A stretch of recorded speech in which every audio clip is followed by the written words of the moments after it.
Prime Minister Narendra Modi made a historic state visit to Ukraine. This is the first visit of Ukraine's independence from the Soviet Union.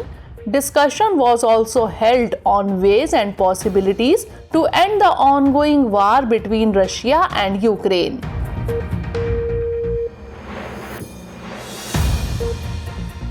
The central government approves Unified Pension Scheme.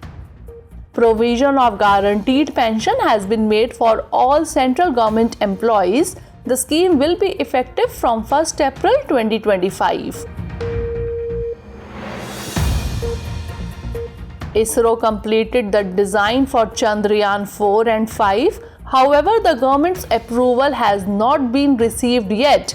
The objective of this mission is to collect rock and moon soil from the surface of the moon and bring them back to Earth for scientific analysis.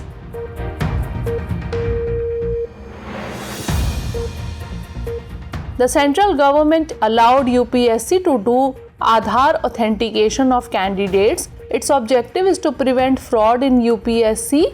eKYC authentication facility will be used under the process. And Union Health Minister launched the National Medical Register Portal in New Delhi. Now information about doctors and healthcare professionals across the country will be available in one place. Transparency in healthcare services will increase.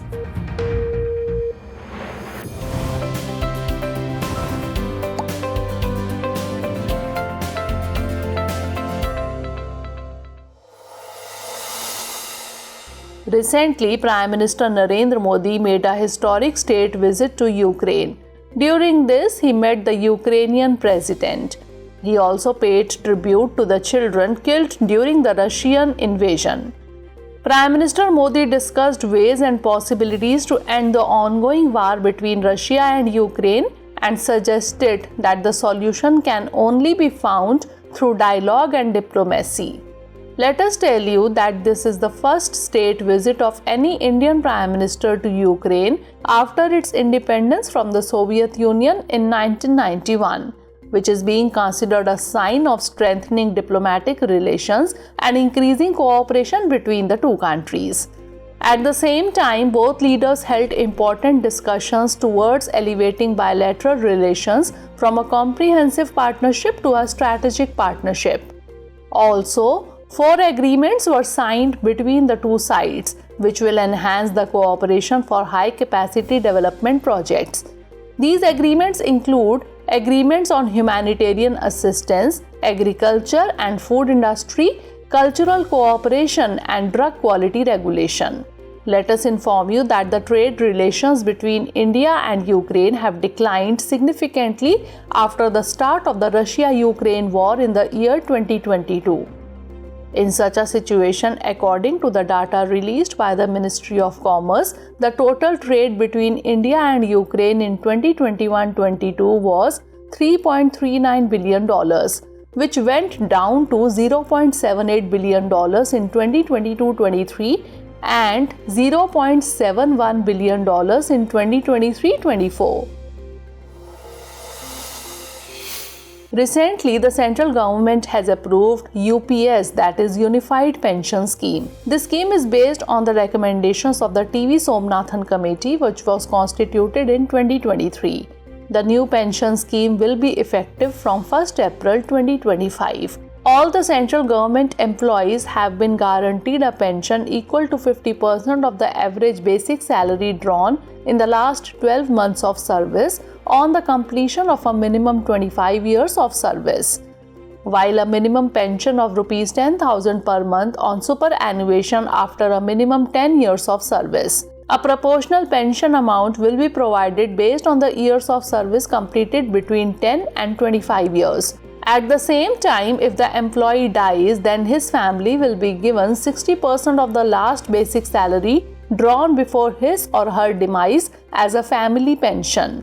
Dearness allowance has also been included under the new pension scheme, and it will also increase with rising inflation. Let us tell you that UPS is a new pension scheme for central government employees. Under this scheme, a provision of a guaranteed pension has been made to all central government employees. It includes the benefits of both OPS, that is Old Pension Scheme, and NPS, that is National Pension System. This new pension scheme envisions a visionary plan after the retirement of employees in India. Its goal is to provide a secure and sustainable pension for all eligible central government employees. Also, it aims to provide long-term financial security to central government employees. Recently, the ISRO chief announced that the space agency has completed the design for the next phase of the lunar missions, that is Chandrayaan 4 and 5. However, the government's approval is yet to be received for the mission. It is noteworthy that the Chandrayaan 4 mission will be launched in the year 2028. The objective of this mission is to collect moon rock and soil and bring them back to Earth for scientific analysis. It is also noteworthy that Chandrayaan 4 will consist of many important components like lander, ascender, transfer module, and re-entry module. At the same time, after landing on the moon's surface, its lander will collect the sample with a robotic arm and transfer it to the ascender, which will be launched again into lunar orbit. After this, the collected sample will be brought back to Earth on board the re-entry module. On the other hand, Chandrayaan 5 will be a joint mission of ISRO and Japanese space agency JAXA. This mission will consist of an Indian lander and a Japanese rover. This will weigh around 350 kg. These have been designed to explore the permanently shadowed region of the moon. Scientists believe that there is a possibility of water and ice being present in this region of the moon. Recently, India has achieved an important milestone in the field of space by successfully launching its first reusable hybrid rocket RUMI-1. It was launched from Thiruvithandai in Chennai. The rocket carried 3 CubeSats and 50 PICO satellites. The purpose of satellites is to collect data related to global warming and climate change. Let us tell you that RUMI-1 has been developed by Tamil Nadu startup Space Zone India in collaboration with Martin Group. This rocket is very special for its unique hybrid propulsion system, which incorporates the benefits of both liquid and solid fuels. At the same time, its hybrid design uses solid propellant and liquid oxidizer, which reduces the risk of accidental explosion. This technology is expected to improve efficiency and reduce operational cost. At the same time, CO2-triggered parachute system has been used in this rocket, which is environment-friendly and economical too. This parachute helps in bringing back the parts of the rocket safely after launch. Let us inform you that Space Zone India is an aerotechnology company based in Chennai. This company aims to provide low-cost, long-term solutions in the space launch industry. It also provides practical training experience on the aerodynamic principles of satellites, drones, and rocket technology. Recently, the design of Vyom-Mitra skull prepared by ISRO's Inertial System Unit was finalized. Vyom-Mitra skull has been made using aluminium alloy, which is known for its high flexibility, lightweight, heat resistance, and mechanical properties. This alloy is commonly used to make automotive engines and aerospace components. Vyom-Mitra skull has been made incredibly strong, capable of withstanding the intense vibration and pressure experienced during rocket launches. Let us tell you that Vyom-Mitra is being built at the Vikram Sarabhai Space Center in Kerala. Vyom-Mitra is a half-humanoid robotic system that is designed to look like a human. Vyom-Mitra has movable arms, torso, face and neck. It has been built in such a way that it can function autonomously in space. It is noteworthy that ISRO will send 2 uncrewed Gaganyaan missions into space for experimental purposes before its much anticipated Gaganyaan mission. The semi-human robot Vyom-Mitra will be sent into space in these 2 uncrewed missions instead of human crew members. This female humanoid robot will function like humans in space and will keep an eye on the details of the life system in space. Recently, after the Nipah virus, cases of leptospirosis seen in Kerala. Due to this, the state has expressed concern about public health. Let us tell you that leptospirosis is a zoonotic disease which usually spreads from rats. It is also known as rat fever. It is an infectious disease which spreads due to pathogenic bacteria called leptospire. It spreads to humans directly or indirectly by coming in contact with infected animals. Its bacteria enter in the body through a wound or scratch on the person's skin. However, its rate of spreading from one human to another is very slow. Its symptoms usually include fever, muscle pain, and headache. In case of severe infection, symptoms like fast breathing, low blood pressure, and jaundice are also witnessed. This disease is most common in tropical and subtropical areas with high rainfall. Let us inform you that the Ministry of Health and Family Welfare has conducted several programs for the prevention and control of leptospirosis. It has also suggested being cautious about soil and water contaminated by infected animals. Recently, the central government has approved two new schemes, that is BioE3 and Vigyan Dhara Yojana, to promote research and development in the country. Among these, BioE3 means biotechnology for economy, environment and employment. Its objective is to strengthen the economy using biotechnology, along with protecting the environment and creating new employment opportunities. Under this initiative, facilities like biomanufacturing, BioAI Hub and BioFoundry will be established, which will rapidly advance technological development and business opportunities. It will also promote a net zero carbon economy and an environment-friendly, responsible lifestyle. At the same time, it will also promote the circular bioeconomy, that is, economy based on reuse and recycling. Let us tell you that the second scheme is the Vigyan Dhara, which has been approved to promote research and development in the field of science and technology. The main objective of this scheme is to enhance research work in the field of science and technology. The scheme has been designed by merging three major schemes of the Department of Science and Technology. The scheme has three broad components which include science and technology, institutional and human capacity building, research and development and innovation, and technology development and deployment. An outlay of rupees 10,579 crore has been proposed for the scheme for the period between 2021-22 to 2025-26. Recently, the central government has allowed UPSC to do Aadhaar authentication of candidates. Let us tell you that the Department of Personnel and Training has allowed UPSC to voluntarily do Aadhaar-based verification for the identification of candidates. It is noteworthy that the purpose of this Aadhaar-based verification is to avoid any kind of fraud. As we know, recently many cases of fraud and forgery in UPSC have been in the news for some time. This Aadhaar-based verification process will be started at the time of registration on the one-time registration portal, and eKYC authentication facility will be used under this process. Let us tell you that eKYC is a process in which your identity and personal information are confirmed in digital form. It is noteworthy that the UPSC, that is Union Public Service Commission, is a constitutional body. It has been established under Article 312 of the Constitution of India. All the provisions related to it have been given in Part 14 of the Constitution of India from Article 315 to 323. UPSC is a central recruitment agency in India.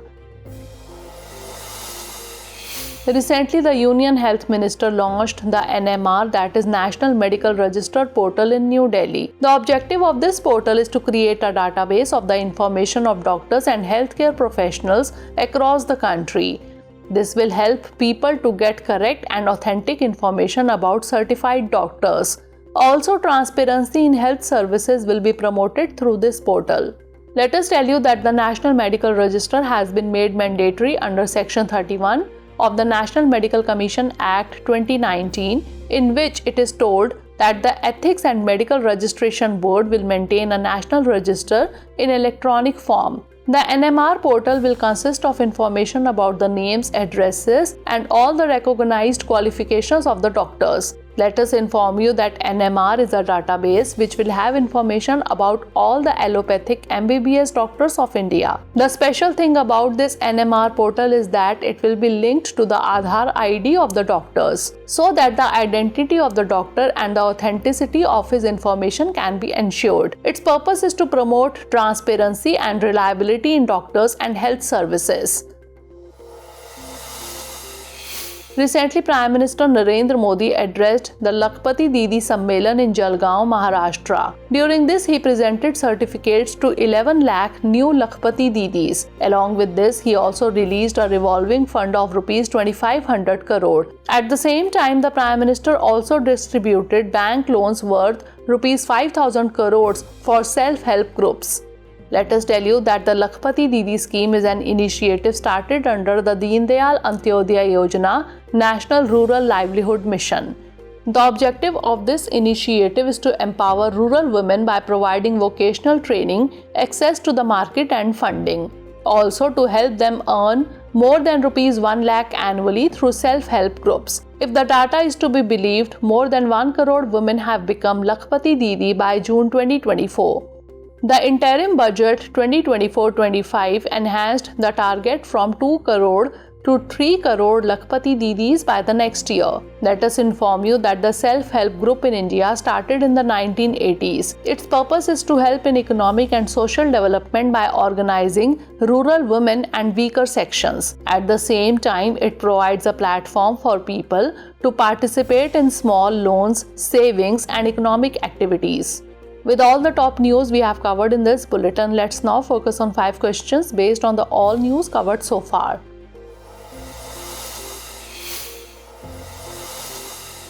First question is, consider the following statements with reference to the Unified Pension Scheme. 1. The scheme is based on the recommendations of the TV Somnathan Committee. 2. It will be implemented from 1st April 2025. 3. It proposed a guaranteed pension to all central government employees which will be equal to 50% of the average basic salary. How many of the above statements is or are correct? Only 1, only 2, all 3, or none of these? Next question, consider the following statements with reference to the Chandrayaan 4 mission. 1. It has been developed in collaboration with ISRO and NASA. 2. This mission will be launched in the year 2028. 3. Its objective is to collect rock and moon soil from the surface of the moon and bring them back to Earth for scientific study. How many of the above statements is or are correct? Only 1, only 2, all 3, or none of these? Next question, consider the following statements with reference to Rumi 1. 1. It is India's first reusable hybrid rocket. 2. It has been developed by Space Zone India in collaboration with Martin Group. 3. It carried 3 CubeSats and 50 pico satellites to Earth's low orbit. How many of the above statements is or are incorrect? Only 1, only 2, all 3, or none of these? Next question, consider the following statements with reference to leptospirosis. 1. It is a zoonotic disease. 2. It is caused by a bacteria called Staphylococcus. 3. It is also known as rat fever. How many of the above statements is or are incorrect? Only 1, only 2, all 3, or none of these? Last question, consider the following statements with reference to Union Public Service Commission. 1. It is a constitutional body. 2. It was constituted under Article 312 of the Indian Constitution. 3. It acts as the central recruiting agency in India. How many of the above statements is or are correct? Only 1, only 2, all 3, or none of these? Recently, NASA has launched a satellite called Tanager-1 which will monitor the emission of gases like methane and carbon dioxide. The satellite will use imaging spectrometer technology developed at Jet Propulsion Laboratory to track methane and carbon dioxide emissions. It will do so by measuring hundreds of wavelengths of light that are reflected by Earth's surface. Let us tell you that there are gases like methane and carbon dioxide in the atmosphere which absorb different types of light wavelengths and leave a special type of fingerprint behind them. These fingerprints can be identified with the help of an imaging spectrometer. This information will help scientists to find out where and in what quantity greenhouse gases are being emitted. Recently, the Himachal Pradesh State Assembly passed a bill to increase the minimum age of marriage for women from 18 to 21 years. Let us tell you that the bill states that the Prohibition of Child Marriage Act 2006 was implemented to stop child marriage and related matters. At the same time, the bill proposes to increase the minimum age of marriage for girls from 18 to 21 years.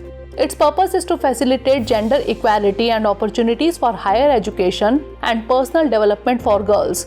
It is noteworthy that Himachal Pradesh is the first state in India to take this initiative, which has made a law to increase the marriage age of girls to 21. Recently, the Appointment Committee of Cabinet has approved the appointment of Satish Kumar as the new chairman and CEO of the Railway Board. He will take charge of this post from 1st September 2024. Satish Kumar will replace Jaya Verma Sinha, who was the first woman chairman and CEO of the Railway Board. Let us tell you that the Railway Board was established in 1905. It was created by the British India government for better management of the extended network of Indian railways. This board is the highest body for the administration, operation and policy making of Indian railways.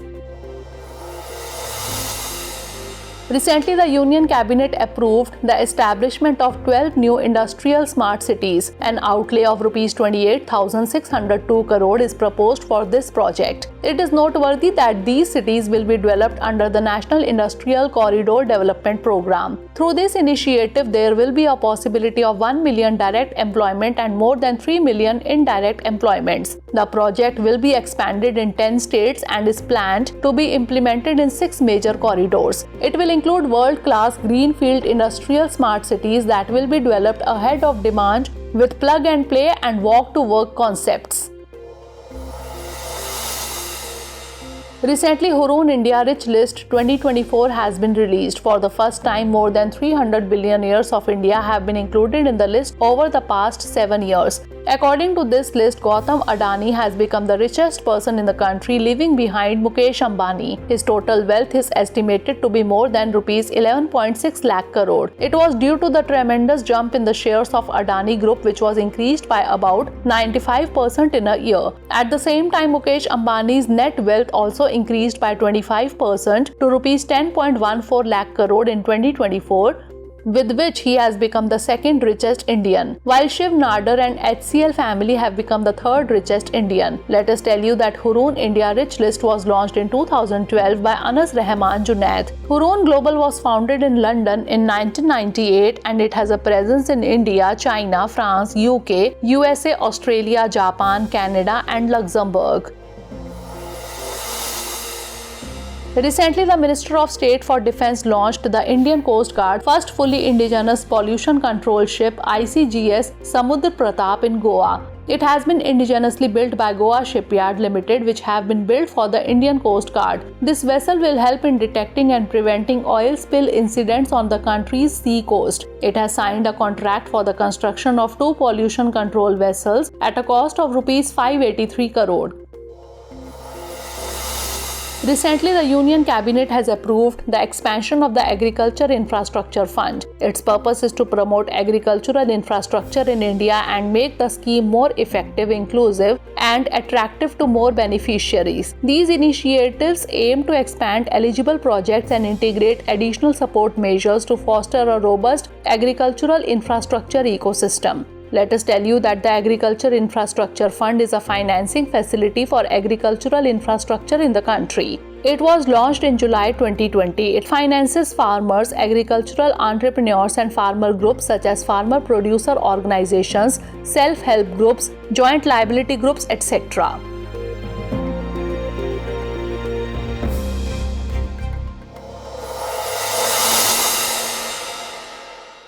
For more informative content, like, share and subscribe, and do not forget to press the bell icon to get the notifications.